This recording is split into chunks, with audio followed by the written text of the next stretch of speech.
Intro. Intro. All right, it's intro. You know what it is. Welcome to Flywheel, your number one source for everything crypto, DeFi, and all that's in between. If you want to know what's going on in the world on chain, you've come to the right place. This is DeFi Dave here with Capital K. We're here to help you harness the power of the Flywheel.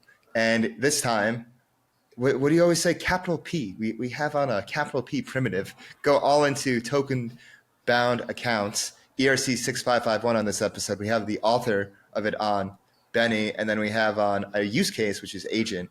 And what are token-bound accounts? What is the standard? We get all into it on this show. Just think, I call it a Russian doll. You call it a backpack.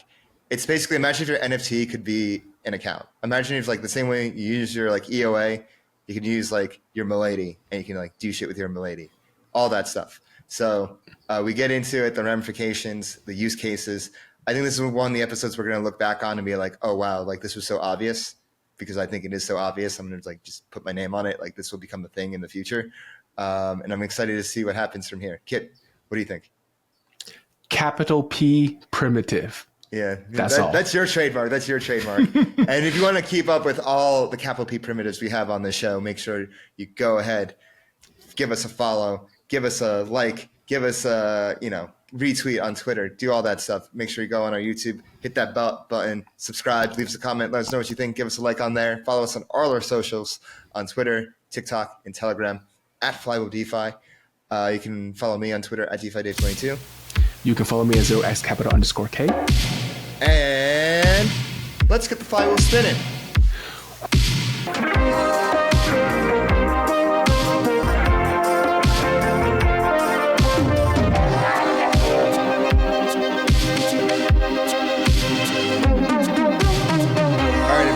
Welcome to Flywheel. I'm your host, DeFi Dave, here with Capital K as always.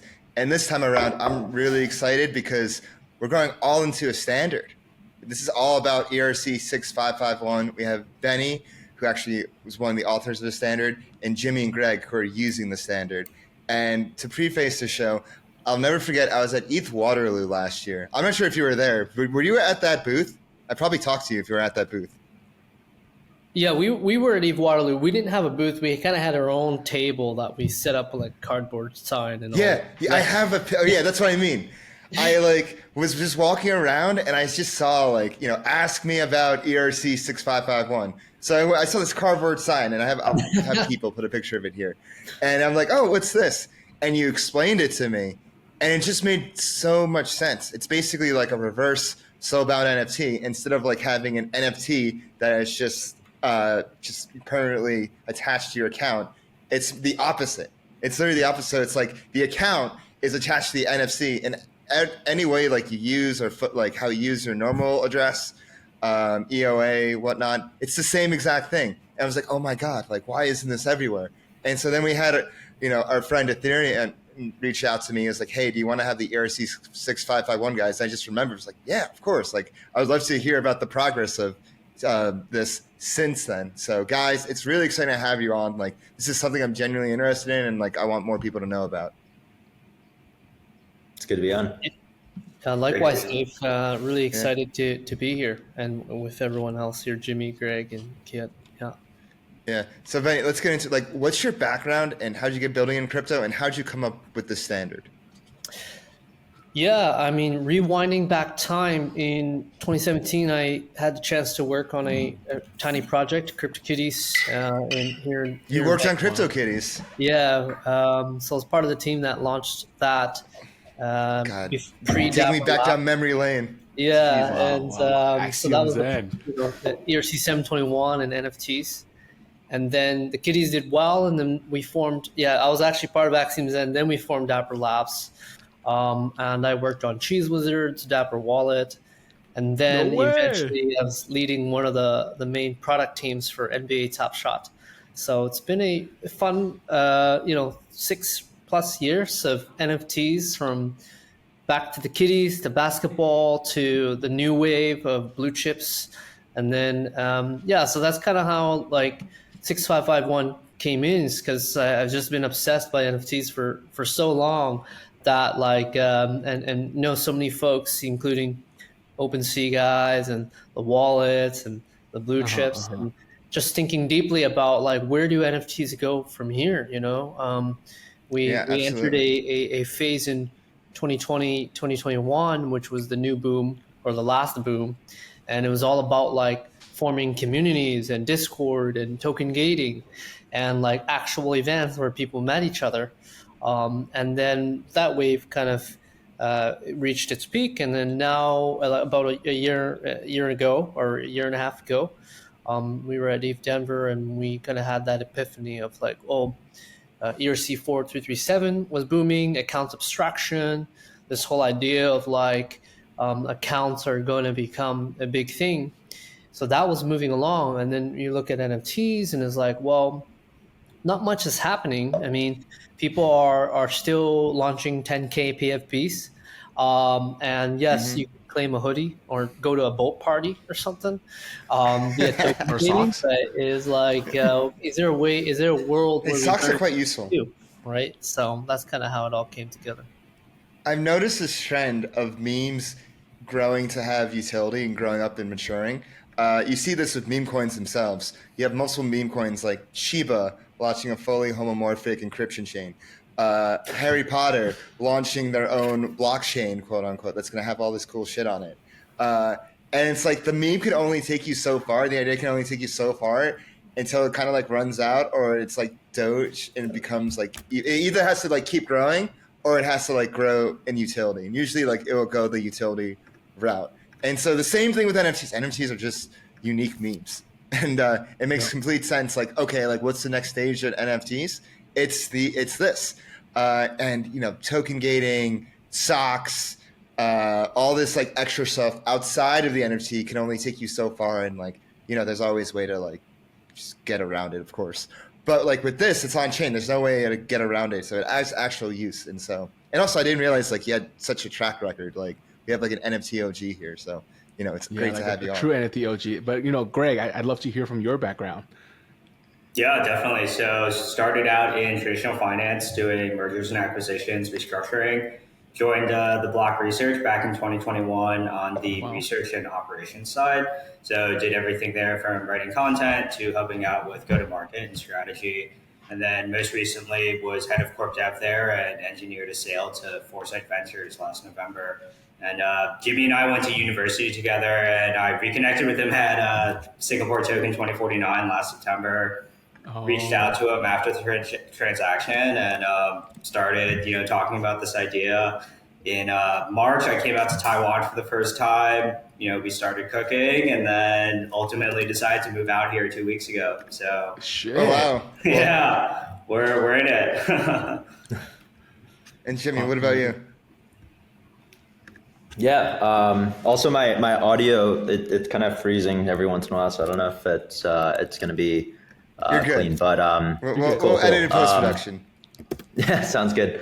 I got my start in crypto initially working at this company called Syndicate, which is like trying to do on-chain cap tables, and then ended up kind of getting more into like the degen side. So was like caught the tail end of DeFi summer. Was flipping NFTs. I was like the largest minter of like Irene DAO and just like a bunch of other random. The largest minter. So you're the biggest simp. Congrats. Biggest and simp. then Nice. I guess no, sorry, I don't know. Am I still here? Or? Yeah. We're on the biggest simp for Irene. Okay, yeah. Yes, So please continue. Yeah, you're the biggest simp. And then ended up joining this DAO called Information Token with like Zach XBT, Gabagool, like that whole. Oh, crowd. Gabagool, rip to a reputation. Yeah. And we ended up co-founding Velodrome. So I was like the founding CTO for that. Wrote all the code, and that was sort of one of the projects that kind of came out of the bear. It was also one of the first. I think the first real like DeFi project that kind of made use of NFTs, right? Like they had the whole VE NFT thing, right? The transferable lock tokens, and I guess kind of towards the end of 2022, moved out to Asia, I was like, kind of consulting some exchanges out here. And around that time kind of saw the 6551 standard come out. Thought it was like sort of the real like dependency for on-chain portfolio margin, which is sort of this thing that I think everyone's kind of always wanted to sort of build towards. And earlier this year decided to kind of take the leap and like reach out to Greg and start working on this. Yeah, so let's get into 6551. Like, how does it work? Like step by step. Like, how can people use it? Benny, I'll take it away. Yeah, I mean, first of all, it's still very new. I mean, it's about 1 and a bit years old, and it really reminds me of like 2018, period of like 2017 was ERC-721, but by 2018 it was like still like in flux. Not people were kind of interested, like the Axie guys, like Jiho, I know very well, and some folks were like early believers in it, but we were traveling around to Asia and Europe, and people would still look at us like, what are these guys talking about? I mean, in that grand scheme of things, it really took like ERC-721 or NFTs for about 3-4 years before it started to hit like critical mass. So we're still very early, and the idea of token amount accounts came from just like the kitties. Like it came from a desire to build one of the projects. We were working on Sapiens with Jeff Staple, who was a well-known streetwear designer, and the Sapiens project, we had the idea of it is a PFP project where you can equip clothing. And at that time, we were looking at Artifact and Doodles and a few others, and they were exploring on-chain equipping of clothing, but a lot of it required you to pay gas every time. And so at the height of it, it was like $100 to inject a vial into a sneaker. And I was like, that's pretty crazy. I mean, imagine in real life that every morning when you put on clothes, you got to pay $100. It's like, which is insane. So that's kind of like spurred us off into this brainstorm of like, well, what's important here, right? Like, and not only that, updating the metadata takes time, the state of it. So people kind of get scammed and all of that. So that's when it dawned on us of like, what if a NFT has its own account and then it can own digital clothing or other NFTs, and that's on chain, it's verifiable, and then equipping it you can decide whether it's on chain renderer or off chain. In Sapiens' case, it was off chain. So you just equip the hat or the shirt, and then immediately renders the artwork. The other piece of the puzzle was OpenSea and a few marketplaces supported iframes, or AKA animation URL. So you can actually embed a whole website. And so every Sapiens is actually a mini website there. When you equip the clothing, immediately reflects within seconds.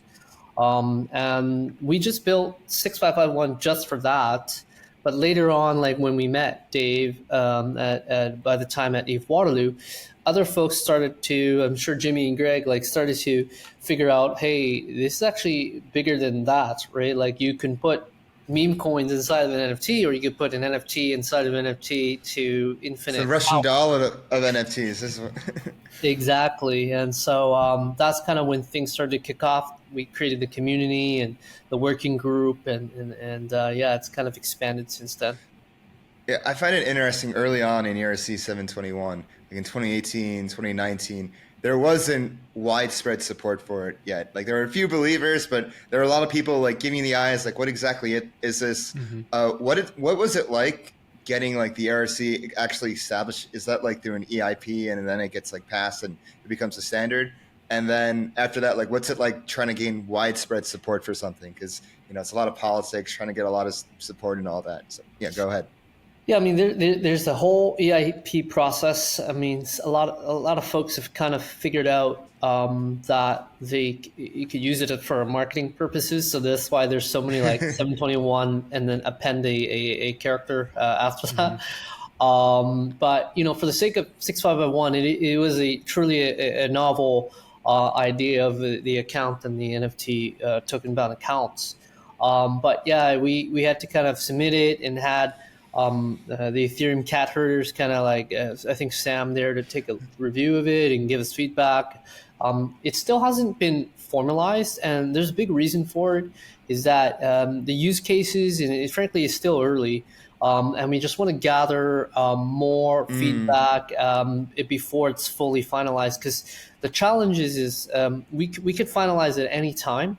But if you finalize too early, before you're able to kind of gather all the needs and requirements from the wider Ethereum community, you cannot reverse it. So you're going to have to launch another ERC and so it becomes very confusing and a mess. So that's part of the reason why it's still unfinalized, but it's in the review phase. And I think that's important because, we got to figure out what Jimmy and Greg and other people want. And then when it is finalized, it should be the canonical, right? Yeah, exactly. And Jimmy and Greg, go ahead, Kit. I was going to say, like, it's in the name, right? ERC stands for Ethereum, request for comment, right? So it's like, it's literally built into the name that this is going to be a working product and built alongside with the community. But, before we hop into Jimmy and Greg, I just wanted to make sure I'm understanding it correctly, is that the ERC-6551, to me, the best analogy I was told is like, it's a backpack, right? And now you could put this backpack into your account just normal, but then now you can put things inside the backpack so that when you do sell the backpack, everything inside goes along with it. Now you can always take things out as well too if you so choose. But that's kind of the idea, is like having these backpacks kind of available, almost like siloing off your account instead of having to have, say, I'm not saying I'm an industrial airdrop farmer, but if I were, I don't have to have a ton of these accounts. Somebody I can just call have Layer Zero over here. this. So, I just have this. So that's the way I think about, like, ERC-6551. Is that an accurate depiction of it? Yeah, I think if you were describing it to folks that are fairly new and this, a non-technical way, I think that's correct. And the things I've talked about before at like multiple events is, like, I think of an NFT in the next evolution, an NFT being similar to a website or an app. It has a front end and a back end, right? And the front end stack of an NFT is like the metadata, the traits, the renderer, the visual aspect, right? Is it a JPEG or a video, right? And there has been, for the last several years, a lot of innovation on the front end stack of an NFT. It could be on-chain renderer. It could be, there's a few other standards out there. But the back end of the NFT actually has not received any innovation for the last 7 years, since 721. Usually it's custom contracts. So if you look at Moonbird's Nesting, that's a custom contract. Doodle Space Doodle, custom contract. Bored Ape, and all their sorts of games, custom contract, and that requires Torch utility. Torch. Exactly. Render. You need it to be audited, right? And it's expensive, to be frank. And so a lot of people either go down that path or they go off chain, and then they go hire a bunch of back-end engineers and build AWS logic, and then like all that logic's off chain. And so TBA actually sits on the back-end stack of an NFT. And it creates a equalizing like playing field of like asset ownership. But it's more than asset ownership. It's also the identity of the NFT, because you can actually log in as your, Azuki on OpenSea. A lot of folks don't know that, but that's pretty cool, right? It's like a game where you select a character and you enter the world. As before TBAs, the only way you enter the world is with your MetaMask or like an EOA wallet, right? So those are the two things. One is asset ownership. Second is social identity. And the third one's programmability. So we kind of see a future where there'll be like an app store where you can go with your NFT and you can plug in logic, and that can be breeding, battling, wrapped, burning mechanics, and it's going to make it so much easier for on-chain utility, because that's the biggest problem, right? If we look across the board with all the NFT projects, is that there is no on-chain utility. There is no utility. I love you. Those are the three things, yeah. Yeah, and that's actually a perfect transition now to Jimmy and Greg, right? Now they're doing this, they're applying the utility. So, Jimmy and Greg, please share, what are you guys building? What are you building, and how are you using ERC-6551? Yeah. So, I mean, high level, like what we're trying to do is create this like marketplace for these 6551s, right? And I think the main angle, right, like it's like, why wouldn't you just use OpenSea or Blur or something like that if they're NFTs? And the main reason is because I actually think the way that these assets are going to be priced is going to be like totally different, right? I think like in terms of how we think about 6551s, right? We're almost kind of taking the concept and like flipping it upside down, right? Where it's less so like there's an NFT that like has utility, and it's more like here's this like generalizable, account, right? Almost like a multi-sig, except the ownership of it is dictated by this like non-fungible token, right? And I think like coming from, like the thinking about how like centralized exchanges or kind of like, how this is going to reach like the mass adoption. We want to think of it as like almost like a sub account that's on chain, Web3 native, right? And I think Kiet like mentioned, right? It's like if you're an airdrop farmer, right? Like you might spin up like 100 of these and go and kind of do stuff and then trade them, and that's sort of like the kind of behavior and sort of market that we're trying to build for. And so high level, yeah, what we're doing is we're making this platform to manage, to create, and kind of like run up these sub accounts on chain. Right now you have like points, you have airdrops and all sorts of like semi kind of non-transferable kind of rewards, and then they're all non-transferable at the address level, right? And so then if we make the addresses themselves tradable, I think that creates like a lot of interesting behaviors that we'll sort of see what happens. What's the name of your platform one more time? I don't know if we got it. Oh yeah, it's called Agent. It's agent.exchange. Yeah, okay. Yeah, it's like AI agent, on-chain agent, economic agent, and then it's a exchange for agents. Yeah. Oh, that is so cerebral. Oh, you don't control it. Is it agents exactly? Join the agency. Yeah. Join the agency. Wait, so you said something about AI. So I guess like in theory, if you have all this programmability in it, you could have like an NFT be an AI agent, and you give it a prompt or command and does all this stuff for you, right? Yeah, that's part of the vision is you have all these dApps, you have all these farms, all these pools, right? And I think what we really want to do and what we have the opportunity to do is, if you look at last cycle, right, there were a lot of companies that focused on like on-ramps, like, oh, we want to onboard the next million users into crypto, like being able to buy Bitcoin or ETH with just your credit card. I think with this cycle, what we want to do is onboard the next million users into actual DeFi. And so I think the general smell test is like, if I tell my mom to go use Pendle or like Athena, she probably is not going to be able to figure that out. But with our platform, it's like we want to be able to enable like one-click farming or like copy farming, where you can effectively just follow the exact same strategy of your favorite trader, your favorite KOL, or your favorite personality, and effectively do the exact same strategy that they're doing on chain. So how does that work with ERC-6551? How does the copy trading work? Can you walk me through like a user journey in this? Yeah, definitely. So I think you would start on Agent, you spin up a sub account, and what we're building now is then being able to effectively like map out on chain, like each of the different effectively steps and what you'd have to sign for, and then like abstracting all of that away so that you only have to like interact effectively like once, and it would all be done from within our platform.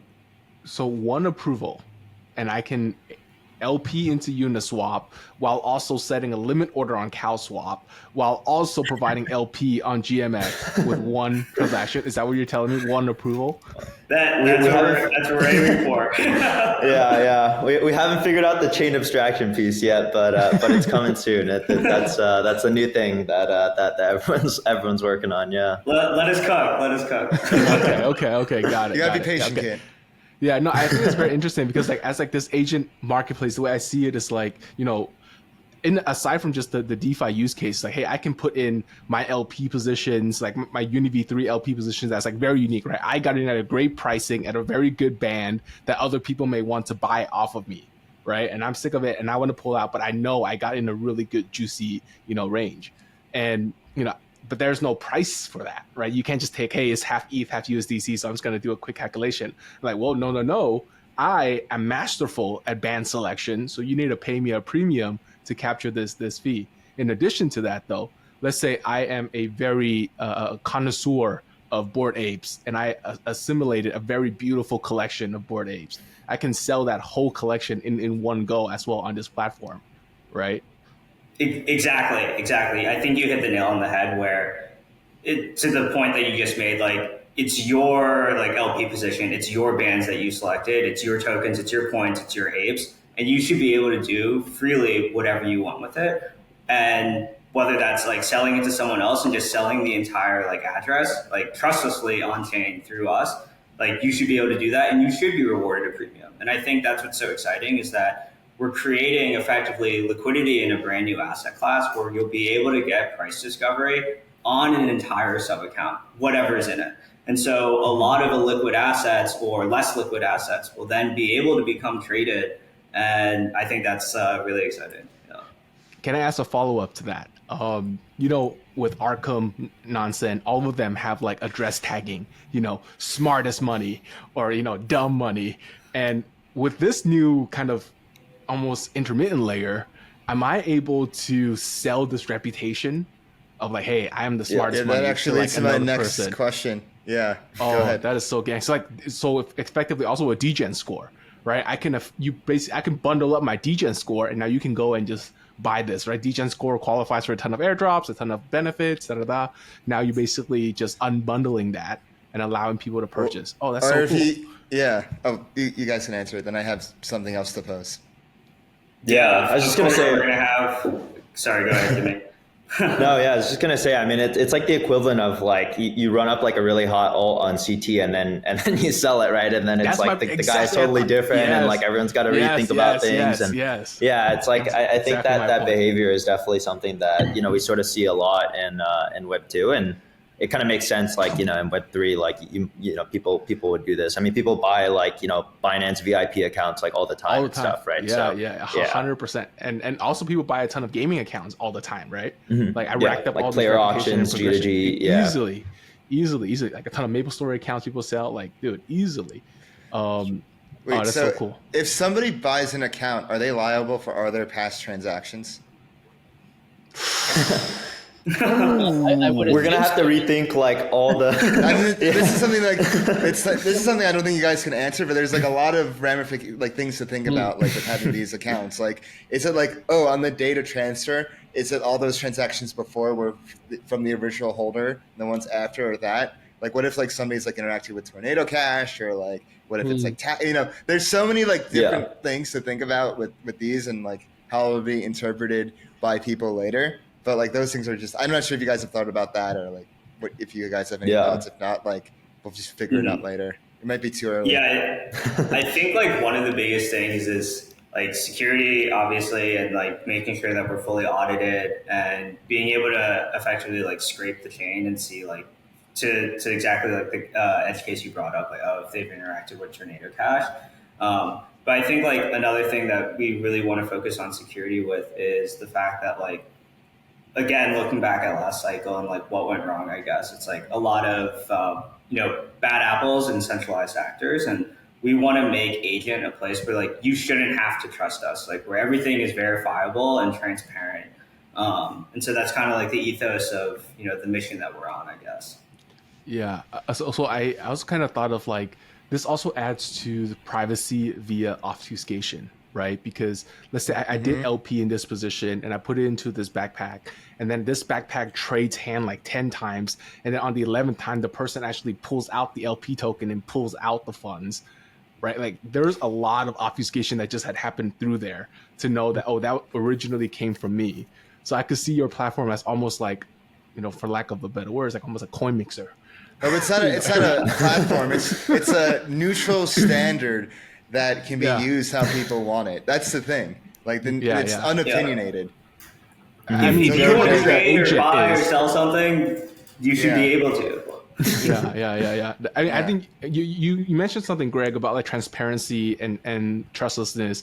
I feel like a huge part of that is also, do you believe that it's the platform's responsibility to put maybe like a tag on like certain accounts when you're like, hey, this wallet touched Tornado Cash, or like, hey, this wallet is on the OFAC sanction list. Yeah. Like, have you guys kind of thought about that?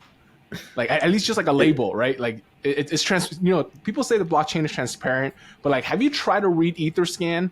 Like really read Etherscan? Like, so like how? I think we're lucky in Ethereum. I mean, the Soul Scan is even harder. It's like, spot on. Yeah. Exactly. Is there an equivalent on Solana for ERC-6551 or no? I think the XNFT is. I don't know, Benny. Do you think? I'm sure you've probably heard that all the time. Or yeah, I mean, XNFT is similar. I don't know if it's still being supported. It had the idea of like a whole decentralized app that is in the form of an NFT. It's not exactly a one-to-one of like an account abstraction and NFT together. So yeah, I mean, I think the closest is probably Move virtual machine like Flow and Aptos, Sui. They already had this. They have this concept of like, at least for Flow, because I came from Dapper, like Cadence, the programming language where the NFT is a resource programming language. So the NFT could own resources, and that was baked in at the language level and the Move VM. That would be the closest, but besides that, I mean, like everything else, there's been some sort of different interpretation, and that's kind of the good thing with token bound accounts or 6551 is that it creates a central address for an NFT that works across all EVM. So, and we're currently in version 3 of the implementation, but version 4 is going to go down a deeper path of potentially exploring, everything else beyond EVM as well. What's in version 4? Let's get into it. Well, yeah, version 4 explores, I think what Jimmy and Greg have mentioned is chain abstraction, if that's the term that folks prefer. But I think the idea is if the token bound account is the social identity and asset layer, it's not ideal that, it's only your mainnet NFT that has this address that can use it. But what we're trying to think about is, what if your mainnet NFT owned bald coins on Base and owned like meme coins on Optimism, and you can actually transact across all of these chains easily. From a UX perspective, it's no different from signing a transaction on mainnet, where then you can execute on any L2 or L3 as long as it's EVM supported. That's kind of the V4 future, which will probably come out later part of this year that we're currently working on. How does the messaging work there? How does the what? Sorry, the messaging? Messaging work. Yeah, if I like sign a transaction on ETH and it happens on Arbitrum. Do you guys use? Yeah, we can pass the messages too. There's the messaging and also the transaction and all of that. Because currently, right now, V3, what we have right now, we partnered up with Layer 0. We announced this at ETH Denver. So a lot of that passes through the bridge. But we actually have an interesting solution that will be less dependent on a singular bridge. So more information on that as it comes. But I think, it's something we've been working on that should unlock the NFTs no matter where they're at. In fact, we actually believe in the theory that NFTs should be on mainnet, because that's like the highest liquidity and volume. But then if you want to play a game on L2, or you want to do all this crazy DeFi stuff on an L3, L2, you should be able to do it easily. That's kind of the state that we want to get to. And so with the NFTs, like, does the NFT address, like, is it the same on the L2 and L3 or whatever EVM? as it is on mainnet? Yep. Yeah. So if you have Okay. a Bored Ape, the TBA address could be 0x123 on mainnet, It's the but same. on Optimism, Arbitrum, all of that, Zora chain, base chain is still the same address. So you're kind of executing things and sending messages from that address. Yeah. Got it. Mm-hmm. Kit, what are you And- thinking about? Oh, wait, Benny, I cut you No, off. go ahead, Benny. Go ahead. Yeah, and I think the use cases are expanding rapidly. I think that obviously there's a Let's hear lot. them. Let's hear all of them. Yeah, ideas around agents and then DeFi, of course. We've actually been working on a consumer app. I just came back from Berlin. I was in Berlin last week, and we did a closed beta launch of a new project called Perma. The URL is per.ma, and you could think of it as like on-chain, I don't know, BeReal or Snapchat. And the idea is you buy digital film rolls that are NFTs, and then you snap photos and you mint the photos on chain. But the photos are NFTs as well, and they actually are put into the token-bound account of the film roll. So it's kind of an analogy of the real world, but it's all on chain and it's using NFTs nested in TBAs, right? And that's an example of like taking TBAs from into a more creative use case. And then something that we've been working on is with ETH Global. They obviously have one of the largest networks of developers and hackers worldwide. And we've been teaming up with them to create something that we call like a profile NFT. So every hacker has a profile, and then whenever they go to these hackathons, they get badges and stickers and all that type of stuff. So the reputation starts to accrue in the TBA. And so I think those are like, different use cases that have a really a different approach. But at the center of it, I really still, I think the reason why we're on this call is NFTs, we still believe in them. Token amount accounts, I think will is come the back. way to They will come back. kind of elevate the NFTs. So yeah, I'm really excited by that. Have you thought about like privacy functionality? Will privacy functionality at all be added to the standard? Go ahead. It depends on what you mean in sense, like, I guess you can think of privacy as like, can people airdrop random things into a TBA, maybe things you don't want? And I'll start with that. The first, I guess the answer to that is, unfortunately, like Ethereum was built to receive, you could receive anything at an address, so we can't block that. I mean, you could create a contract on chain that's like, blacklisting other drops, but that's an impossible job. And then the second thing is like we've looked into Aztec and ZK stuff of like masking transactions. We haven't. I mean, frankly, that is a very new area, right? I think that there's still a ton of research that needs to be done if people are using an NFT as a full identity on chain, and then kind of like severing the connection to an EOA or like an exchange. So I think in the next year or so, there might be a lot more projects doing that. Can there be a multi-sig on the backpack, like on a TBA? Yeah, that's a good question. I mean, a TBA it is not a multi-sig, it's a single. But what you can do is you could put an NFT in a multi-sig, and then pretty much anyone who's on the multi-sig control the NFT, which control the TBA, right?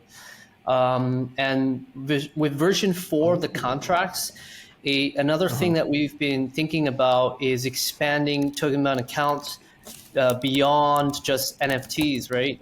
Maybe 1155s, or even thinking about ERC-20s.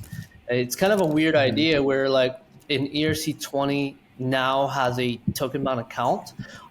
It is possible, and in some ways that actually creates a new form of a multi-sig. For example, if I buy a meme coin right now, right? And if I have the meme coin, if there is a multi-sig, I have to be a signer on it, or if there's a DAO, I gotta like vote based on my token holdings. But with TBAs and ERC-20s in this version 4, you can imagine just by owning the tokens like uni tokens, there is already a pre-existing TBA address for all ERC-20s for like the uni token. And you can immediately start like, based on how many tokens you own, vote on things. So it works the same, but dynamically it's not a multi-sig. It's a token amount account Right. Yeah, that is shared that. across token ownership, right? Okay. So now more permutations come into my mind. Can I put a backpack in a backpack? Yeah, it's a Russian doll. Yeah, or I could put multiple backpacks in the same NFT In a account backpack, in a backpack, in a and backpack, then so nesting infinity. it that way, right? Okay, Yeah. I see. That's right.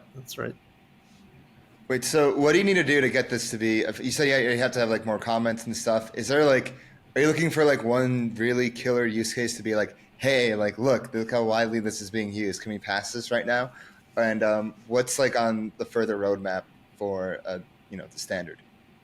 Well, yeah, I think first of all, Jimmy, Greg, if you guys need anything, happy to help. I mean, we're here to grow the community and help people build awesome things. I think NPCs or agents are a great way to pursue this. We've been hosting NPC Days events. So we've had one in Denver this year, like 450 people showed up. So An NPC gathering, you say? Yeah, it's called NPC Day. And for us, NPCs kind of have that game context, but we also kind of, for us, it stands for networked playable character. And it's the idea of an NFT and on-chain agents kind of merging together. So I think that's obviously a big use case. I think where we're at right now in terms of the standard is we're missing maybe 1 to 3 really significant projects that can really like garner a lot of usage and people like using it. So we're getting close. I think with the ETH Global things and Perma, and then what Jimmy and Greg are working on the Agent Exchange and a bunch of folks as well. I give it about a year or less that this thing will start to move in, because if you follow cycles, I'm sure you do, Dave and Kit, like right now is meme coin season, right? Or like it was Celeb meme coin season. Yeah. And all that capital from the meme coins is going to funnel to something, and that's usually going to be new NFTs, right? And this wave of episode's is going to be something different, right? This episode is going to air in like a week and a half or like 2 weeks and a half. And like, I wonder like what it's going to be, like what is going to be the meta right now? Like, cause we all know how much can change in like a week and a half, 2 and a half weeks. Yeah. So like, actually, Go ahead. Sorry, Dave. I mean, just for the listeners who stuck us through this whole time, like, how do I get long this? I can't just go long ERC-6551 on like the forums and just comment on it, hoping for an airdrop, right? So, what are some ways that people can get exposure to this new standard? Yeah, there's several ways. I mean, number one, try the new projects that Jimmy and Greg and the community. We have a Telegram group. It's the Tokenbound working group. The second thing is tokenbound.org. You can think of tokenbound.org as the Etherscan for tokenbound accounts. Mm-hmm. So you can actually deploy the tokenbound account for your NFTs there. You can actually send things inside. And I think like overall, like, nudge, nudge, wink, wink, like if you use your TBA and you deploy it, I think like that's a good way to start. And who knows where that will go later down the road. Using things just goes such a long way. Am I right, guys? Best way to get involved. Jimmy, Greg, I want to hear what's on the agent roadmap. I mean, definitely soft chill right now. I mean, I think, we sort of have like almost like a super early points program ourselves. Right now it's pretty simple. Just like, create some sub accounts, deposit some ETH, and really just like get familiar with the platform. I think the whole concept of like, like these like on-chain sub accounts is like a pretty new thing, right? Like I think so many people we've talked about the project, they're like, wait, so where's the private key? Like, how's it secure? Like, how can I send this account to someone else? Like, it doesn't make any sense, Yeah, exactly. Yeah. And so right now it's a lot of like user education, We're scaling up like educational content pretty soon, and so definitely keep an eye out on that.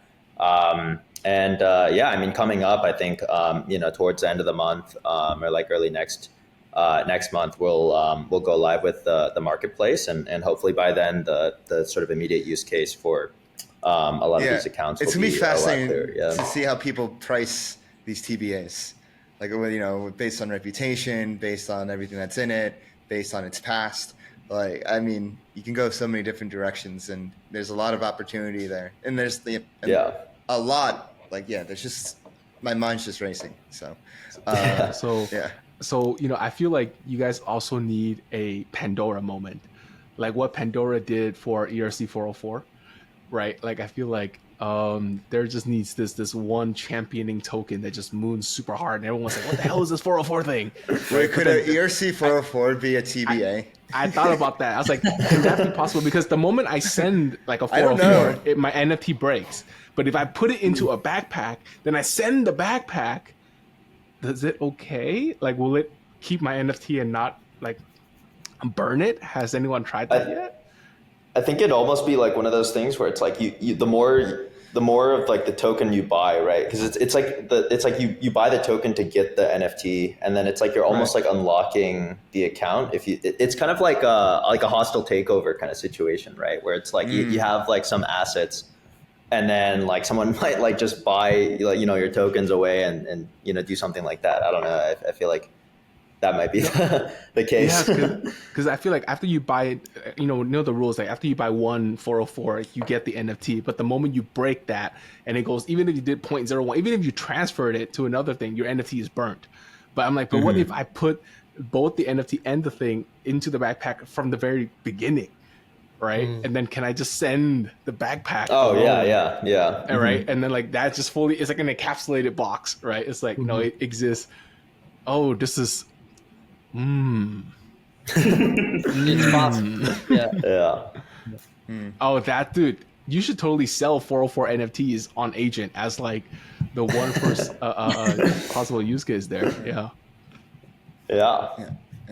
I think we're getting near the end of this episode, but before we go, we always like to ask our guests who would they like to see on Flywheel, who would they recommend as a guest. So we can go around the circle. Benny, you first. Like, who do you want to see on Flywheel? Yeah, that's a good question. Never been asked that. It's first time for everything. Yeah, I think I'd be really interested in hearing a lot more people who are like thinking about NFTs and building things on it. Like aside from TBA related things, right? So I don't have a name that comes into mind right now, but I'm just a big fan of seeing what people are building on that front. Who's the second smartest NFT person you know? I'm going to be biased. I mean, my CTO, Jaden, he's always like absorbing the latest. So, yeah. Okay. Jimmy, who do you want to see on Flywheel? Yeah, I don't know if you guys have had him yet, but if not, you definitely should line him up. It's David from MetaStreet. He's like he's building NFT lending. And sort of the angle he's taking it is it's like I think he calls it like liquid credit token, right? Where it's like you kind of like you tokenize the debt and then you like tranche it up and stuff like that. And I think for a while, like a lot of the capital he's able to source with that platform is like really just holding up like a lot of the prices, right, on Blur, right? Like Bored Apes, I think, Punks for sure, and then also Pudgies. I think like there was like a thread maybe a couple months ago where he was basically like saving the market for that, and so he's definitely someone that you guys should have on. He's like one of the earliest investors for our project, and so definitely keep an eye out for some collabs. Like I think that'll be sort of at least one angle that we'll take for the portfolio margin piece. Yeah, for sure. And Greg, who do you want to see on Flywheel? Yeah, definitely. Another one of our classmates from school and early investors, I think Tong Pao from Hologram. He's building like Hollow World. It's like metaverse. And we met up with him at Hong Kong like Web3 Festival back in April. And I think like his vision is really, really good. And I'm pretty excited to see what he does with it. Awesome. Yeah, all great, Rex. Where can people find you guys on your socials, both yourselves and your projects? Benny, go first. Yeah, I'm on Twitter at Benny Yang. And then, Token Bound. We have a working group. It's just Token Bound on Telegram. So you can find us there. Yeah. You got to go on Telegram, guys. All right, Yep. Jimmy, where can they find you? Yeah. Twitter is JimmyXKF, and then our sort of project Twitter is Agent Labs, x.com/Agent Labs. Got it. And Greg, where can they find you? Yep, you can find me on Twitter, block Greg. The L is a 1. Still have the block. Nice. Yeah. Always be blocking. Always be blocking. Yeah. Guys, thank you so much for coming on. I'm sure we'll have you guys on again once this is like passing through. We'll all celebrate. Hopefully in person, but we'll see. Awesome. Thanks, guys, and hope to see you soon. Yeah. Thanks, boys. Cheers. Thanks for having us. All right, everybody. Welcome to the post-game show. I'm your host, DeFi Dave, here with Capital K. We're wrapping up an episode with token-bound accounts, ERC-6551. It's funny. I didn't realize they were called token-bound accounts until it clicked later in the episode. I kept on saying the standard. Yeah. So how does this work with the standard? But I really enjoyed this intellectual exercise of an episode because, we got into a lot of like hypotheticals and what could be. But I think me and you see the potential immediately with something like this. What are your thoughts on this one? Yeah, I mean, I've been following this since September of last year, like when it kind of came about it.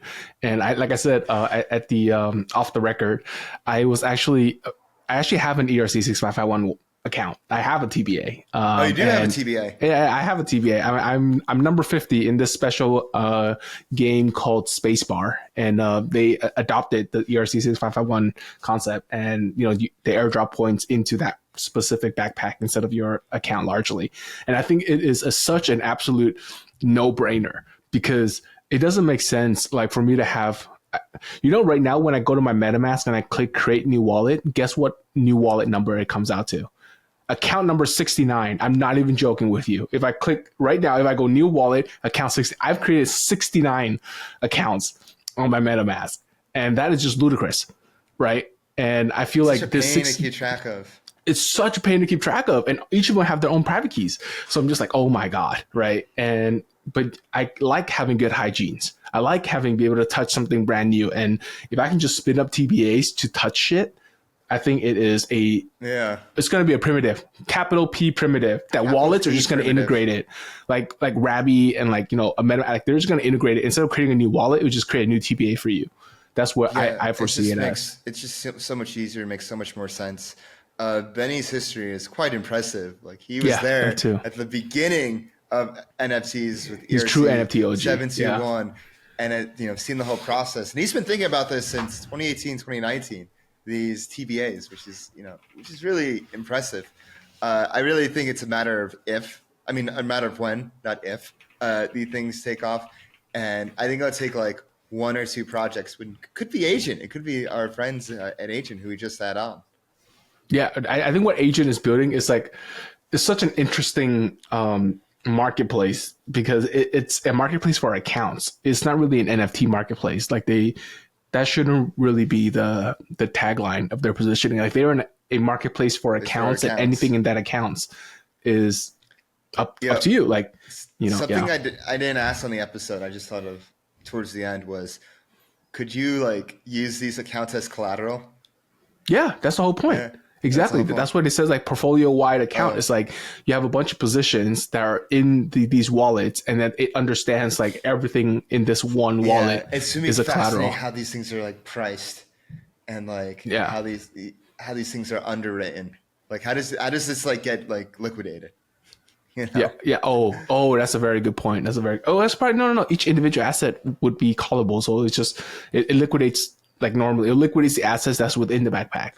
It's not the whole backpack will be liquidated. I think you should see it that way. It's just a wrapper around it, but everything inside is still connected to the liquidation engine by Aave or Compound or wherever. They will still get liquidated as normal. I feel like this is the next step in utility. This is I haven't really seen anything that has had utility and is exciting to me in a long time. And I feel like a lot of people feel the same way, hence why meme coins are like the thing now. But like once this thing like takes off, then it just like it's off to the races. Yeah. For example, look at all the VE, CRVs, VFXS. Like you guys could have locked it in the TBA, and then you could have sold that TBA, right? Unlocking a whole new paradigm of like truly pricing the lock, right? It gives you the cost of capital for FXS. Exactly. So like think about stuff like that, right? I think it will be very, very interesting to see how this kind of unfolds. Yeah. I'm also interested in like the ERC-404 concept side of things. Because I think what I really like is this is like you said, like a nested Russian doll, right? Except I have a Russian doll that would explode on me the moment I move it.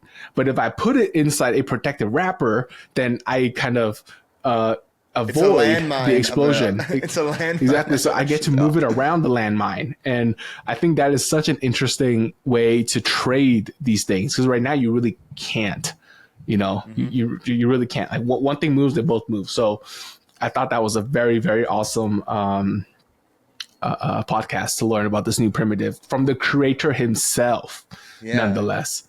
I really like the format of this episode. I liked how we had on the author and then we had on an actual use case. It made it all the more real, So we'll see if we do this in the future. And if we do, and you want to make sure you catch that, make sure you hit that bell button right now. Go ahead, subscribe, leave us a comment, let us know what you think, let us know who you want to see on, give us a like. If you're on Twitter, X, whatever you call it, give us a repost, like, reply, share it far and wide. Follow us on all of our social media on Twitter, TikTok, and Telegram at Flywheel DeFi. You can follow yours truly on Twitter at DeFiDave22. You can follow me at 0xcapital_K. And we'll see you next week. Peace. Everything said on this episode is not financial or tax advice. This channel is strictly for educational purposes and is not an investment advice or solicitation to buy or sell any assets or to make any financial decisions. This video is not tax advice whatsoever. Please talk to your accountant and do your own research.